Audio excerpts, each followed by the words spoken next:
rebounds, 9 assists, 2 or 3 block shots. He took over the basketball game. Yeah, it's like the Miami flu went away at halftime. They were down by 20.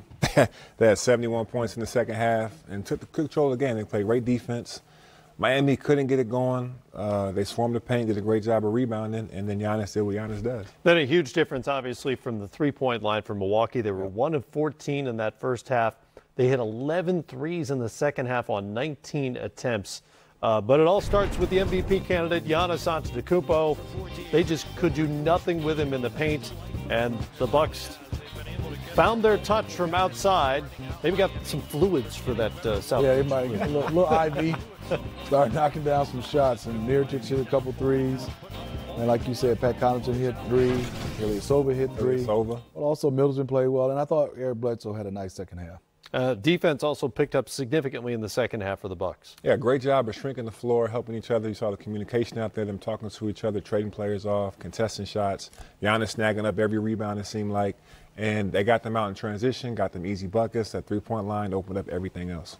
All right, let's hear from Ersan Ilyasova after a comeback win. Even though they were down by 20, he wasn't the problem in the first half. It was the three-point shooting and a little bit of sloppy play, but they never really did corral him the way they did the first couple of meetings with Miami. No, they didn't. I mean, even though they struggled first half as a team, but I thought in the second half, Booz and Matt, that they got out and played faster. Even in the half court, he just took an angle and kept driving. A lot of these plays was him to use the recipient, but there was never a play where they were just moving around waiting for the heat. I thought Giannis did a nice job, and also Budenholzer, of picking up the pace and playing fast, and they got some easier buckets. You see a lot of plays there where he's got some sort of momentum and only one Heat defender in front of them, and usually that defender is smaller because that's most of the world, right? I mean, right. Now, he seemed more decisive tonight. Like he was just going attacking.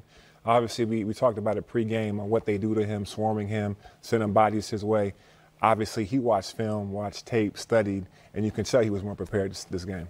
So for Milwaukee, that completes a 26-game stretch in which they have played 18 games on the road, including 15 of their last 20. They now have a 3-game lead on Toronto for the top spot, not only in the East, but best record in the NBA, with 5 of their next 6 coming at home. So a chance to pad that lead a little bit in the standings. We'll take a break here. Game 2 of our doubleheader coming up. It's the Bulls in LA to take on the Clippers. Patrick Beverley and the Clips getting ready to go. They've been awfully good, holding on to that playoff spot in the Western Conference. Tip coming up a little after 10:30, maybe in about 10 minutes time or so, right here on NBA TV.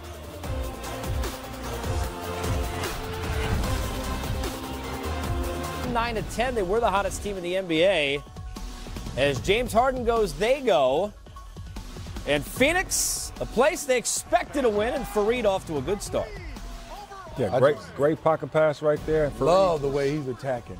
Ferocious. Fantastic pickup by the Rockets. Pickup because they have this guy also who's picked it right back up. How about having both of them? Here's another one from Capella, Booz. Yeah, we talked about it earlier. They just got deeper and deeper because of all the injuries they had.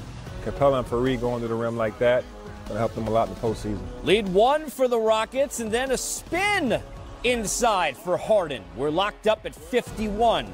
Devin Booker at the buzzer at the half. Ooh, that's deep. Why not? Kid's a shoot. Extremely deep. Second half, more Capella at 14 and 11 in the game. Half-court dish from Harden. Easy stuff. They sometimes look easy and not so much. Like, for example, meet Kelly Oubre. Ooh. He jumped high enough, though. He did. That's a Shaqtin' a Fool nominee. Got to know time and score. Ooh. Yep, shake that one off and look at this instead. Through the legs, Booker, and then over Harden. Watch this again on Capella, Booz. And got him to fall down with the step back. 29 and 7.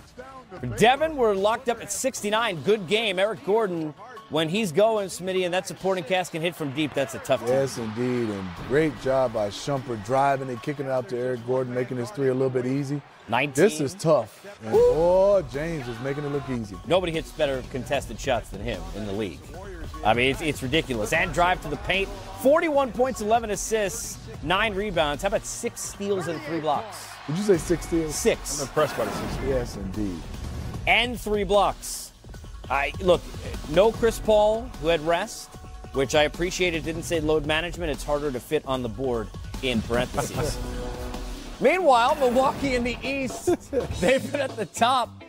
Giannis there, and Miami's been looking for justice at the back end. Get D-Wade into the postseason. Winslow, the three-pointer, and then Wade County going to work.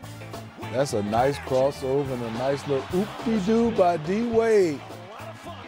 Left, over to the right, past Connaughton. They'll meet again in a second, foreshadowing. Meantime, Dragic, different team when he's running the floor. Yeah, pushes the tempo a little bit, gets everybody involved. They got a great-looking bench over there. He's the guy who makes the right play. Lead was 23. Winslow from Wade. Dookie! All of his 20 were in the half. Largest halftime deficit for the Bucks all season. It was 20, 62-42. But then they got deep with the guys who need to do it in the postseason. Smitty, Middleton first. Yeah, that three-point shot is so important to the Milwaukee Bucks. It gives a lot of space for Giannis. And those guys being able to knock down shots is definitely helping. I give a lot of credit to that second unit. 31 points in the second half. Euro stepping past Adebayo. Giannis gets fouled, misses the free throw, but lead is cut to 6. Then, scary moment, I said Wade and Connaughton would meet again. Here they are. Hard fall. And you watch again, and I always worry about, especially with the size at the NBA level, that wrist, where we see so many injuries. It's your instinct, right, Bruce? Break your fall. It is, man. Unfortunate fall right there. Great thing about D-Wade, he always gets back up. Definitely a tough competitor. He did. Spoiler alert, he would be back. Would it be enough? Smitty talked about the threes as we watch number 3 walk off, another 3 go in, and Mirotic, one of those guys we could be talking about as a big deadline acquisition. Yeah, not only did they knock down the 3-ball in that second half, they also defended 36 points in the entire second half of the Miami Heat. Lay-in, easy for Giannis, too easy from Bledsoe. The Heat trying to hang in down 10. D-Wade is back in, but nothing he can do to stop this. Watch Giannis off the miss, wants it more than everyone else. Yeah, just relentless, having an MVP kind of season. Just, you got to come up with that ball if you make That's like that video of Embiid in the offseason at the park with those kids. Yeah, watching, just reaching right? over, taking a great pass. I mean, it's crazy. 33 points, 16 boards, 9 assists for Giannis. Don't forget about his blocks and steals, too, Casey. Yeah, and that hard play that we saw, doesn't that define the way you got to love the way he plays, the way you play the game. Just tough, man, tough. And I really enjoy watching him play. I'll tell you what, Bucks fans enjoying it as well. 113-98 is your final. Standings in the East. Bucks, Raps, Sixers, Pacers, Celtics on the road as of now. Interesting. Yeah, real interesting. Lakers in Detroit. LeBron James in a suit and glasses. Stylish. See the king in Studying. glasses. And there's Blake going through his legs. Okay, Blake Griffin, Blake. if you didn't catch it the first time, watch the replay. Yep. Ooh, okay. Takes the handoff, goes through the legs, knocks down the 3. And that was Detroit's first bucket of the game. That's how you get things started. Reggie Jackson. Woo! Gets hung up in the air. Took a long time Puts to it pass down that below. one. I'm not sure he knew what he was doing when he left his feet, but it worked out okay. Griffin had 15 points, 9 assists. Kyle Kuzma. Nice going move. off the footwork. Nice. Step through, fundamentals. Reggie Jackson taking on the buzzer. Beats it. Detroit up by a half dozen at the half. Andre Drummond. Animal on the glass right there. He is. 20th double-double his last 21 games. He had 19 and 23 boards on the night. Jackson knocks it down. He went for 20 on the night. Pistons pulling away up by a dozen. Detroit turns it over here. Lakers on the run. Contavious Caldwell-Pope, the former Piston, punches it home. Come on, Thon, get in this poster. Ooh. Very nice. Thon Maker, wrong place, wrong time. KCP with 17 back in his old city. Good pass. I like Ish Smith. Ish Smith found Andre Drummond. Really solid backup point guard. Then Ish sets up Langston Galloway. Who's the best shooter in the building? And the Pistons get the win, 111-97. Kings, third stop on their 4-game trip east took them to Philadelphia? Joel Embiid.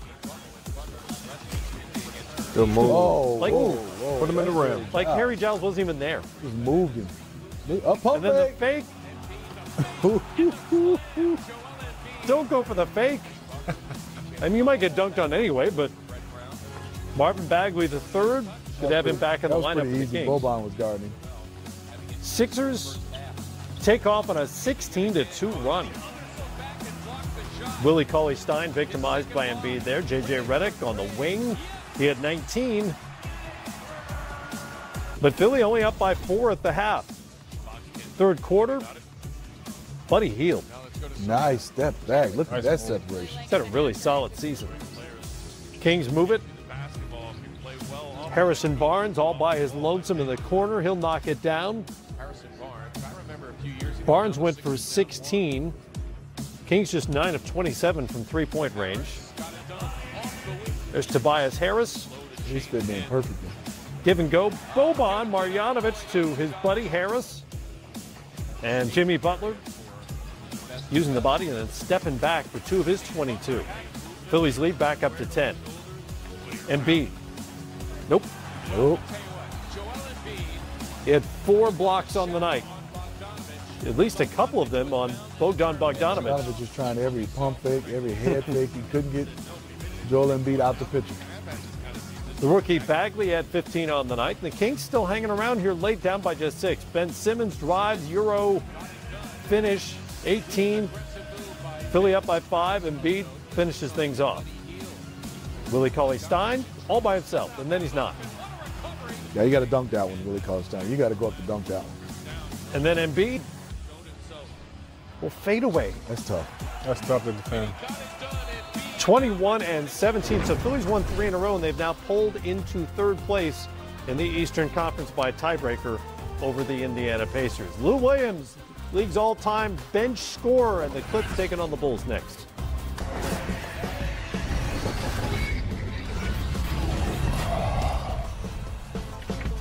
It's a Friday night doubleheader here on the network. Game 2 later on. The Bulls in LA to take on the Clippers first. A potential playoff matchup between the Milwaukee Bucks with the best record in the NBA and the Heat, who are currently holding down the 8th spot in the Eastern Conference. Welcome in, everybody, to our NBA TV World Headquarters in Atlanta. It's the Auto Trader pregame show for a Friday night. Carlos Boozer, Steve Smith. I'm Matt Weiner. You'll see the top team in the league in just a little bit as the Bucks hit Miami. It is their 18th road game and their last 26 on the schedule. They're not sure where they're waking up these days, the Bucks. 5 of their next 6 after tonight are back in Milwaukee, which could give them a chance to expand their lead on Toronto for the best record in the league. And if he wasn't already, the leader in the clubhouse for the award, the top seed would be a pretty compelling argument for Mike Budenholzer's second Coach of the Year trophy. It's just flared up the last couple days, and so he's not able to go tonight. We'll see how he kind of does the next couple days and just evaluate it as we go forward. How worrying is this flare-up after he sat out for so long and having to come back in this quickly? There's definitely enough concern where he's not playing, and we'll see how he's feeling the next couple days, and just take it from there. It's part of sport. It's part of his journey. So I think most important thing is just get him healthy and look forward. Your thoughts on getting George Hill back tonight? Yeah, no, it's great to have George. He's been so good since he joined us, and gives us a kind of a third point guard to go with Eric and Malcolm, and defensively what he does and just experience. So really glad to have him back. He seemed to solidify your defense on that second unit. Was that the case? Yeah, he's just we talk about IQ a lot. Usually people talk about offense. I think George's defensive IQ is just really high. He's been in a lot of great programs. Reads and sees things a little quicker. He's really committed on that end, can guard different types of players. So I think he brings leadership to that second group defensively. So a lot of positives for him when he's out there, really on both ends, but especially defensively.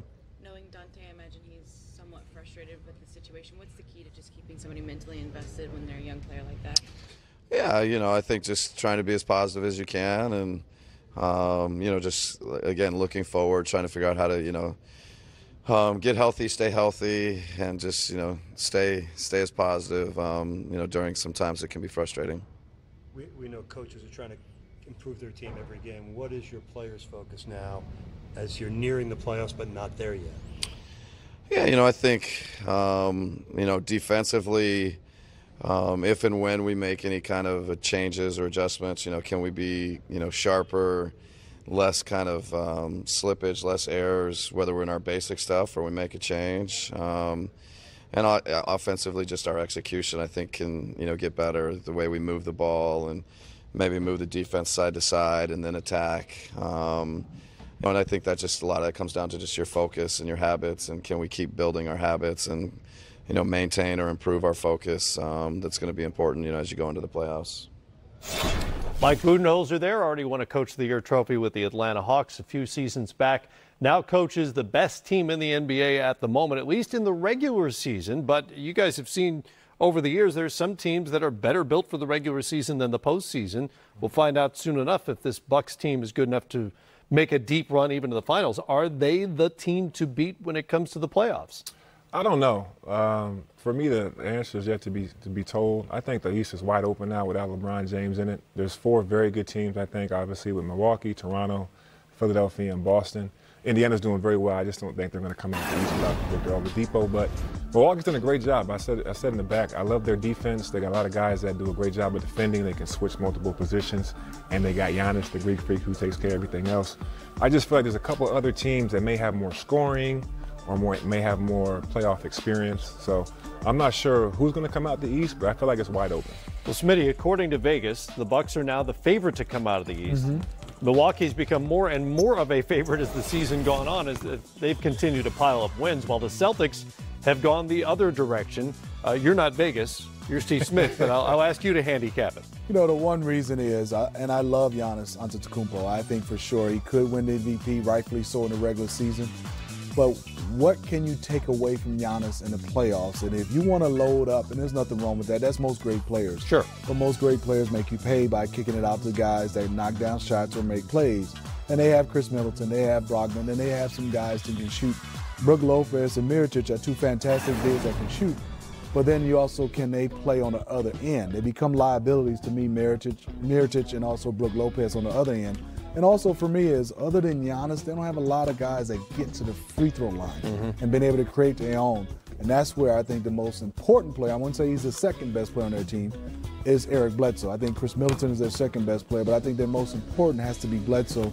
Another guy that can break down the defense, penetrate, push the basketball, and get himself an easy bucket, versus most of those guys got to wait for the kick out from other guys. We'll see him against the Heat tonight. They're 1-1 against each other. Giannis Antetokounmpo, if you're with us in our last half hour, has not had good success against the Miami Heat. Could they cause them a problem if this is a 1-8 matchup? Yeah, they're tough, and Spo has a great game plan down there. You know, they swarm him every time he gets in the paint, every time Giannis grabs the ball. You got 5 Miami Heat defenders paying attention to him, watching him, and like I said, almost daring their shooters to get the ball and take shots. So I think Milwaukee would still beat Miami in the series, but I think Miami would be it'd be a dogfight. Yeah, and I think, Matt, we talked about it earlier, Giannis is in full speed. I think you have enough guards from the Miami Heat. And I'm talking about guards because usually guards get out of the way. They find a way to stay hugged up with their man when Giannis is coming. That Dwayne Wade was willing to take that hit. I think Dragic is willing to take that hit. I think Richardson, Deion Waiters, all those guys are willing to take that hit. And then you got some small force in Justice Winslow and James Johnson, 2 tough guys that can come out and defend. Then you have bigs that's athletic as well that can meet him at the top. And Bam Adebayo and Whiteside, they have enough guys to just disturb him. I'm with Booz. I think Milwaukee will still win that series, but that will be a dogfight for them. I'm hearing skepticism, not on the series against Miami if it happens, but coming out of the East when it comes to the Bucks. So if not Milwaukee, then who is it? For me, I still have the Boston Celtics, and I know people say it's I do too. They have a whole bunch of things going wrong. Yes, but once this team gets into the postseason, I still think they have the most talent, and they have the most closers, and they have the most two-way players, and they have shooting, and they also have a good coach. So I'm still going with the Boston Celtics.